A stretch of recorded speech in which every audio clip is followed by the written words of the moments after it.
Hello नमस्ते। कहाँ हुनुहुन्छ, के गर्दै हुनुहुन्छ?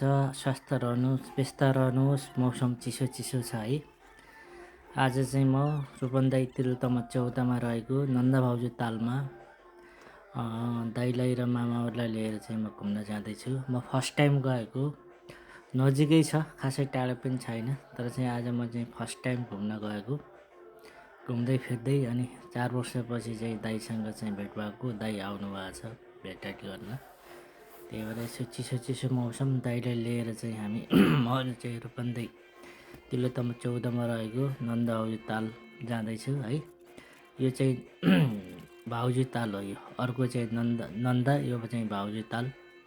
हामी यहाँ चाहिँ घुम्दै फिर्दै चाहिँ रमाइलो गर्दैछौँ है।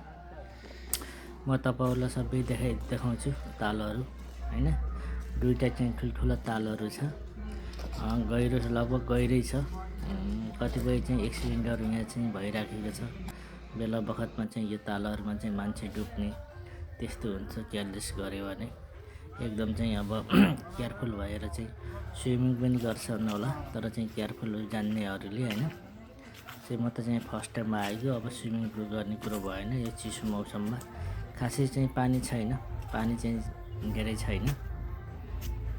पानी चाहिँ आधा आधा छ, पोखरीको आधा आधा छ। हामी जाँदैछौँ होइन, म जाँदैछु। म चाहिँ जाँदैछु तपाईँहरूलाई म चाहिँ ताल। यो चाहिँ भाउजू ताल हो होइन।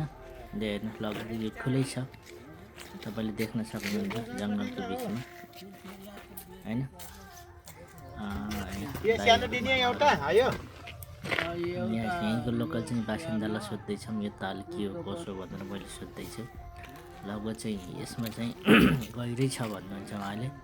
एकपटक चाहिँ मान्छे चाहिँ खसेको, चाहिँ एक साइडबाट खसेको, अर्को साइडमा चाहिँ लास भेटिरहेको थियो भन्नुहुन्छ। त्यस्तो गहिरो रहेछ ताल होइन।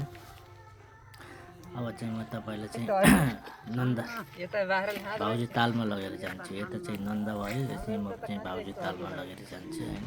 बाख्रा हेर्न आउनु भएको छ। बाख्रो खसी पनि किनौँ कि भनेर चाहिँ यहाँ मार्केटिङ गर्दै गरेको होइन।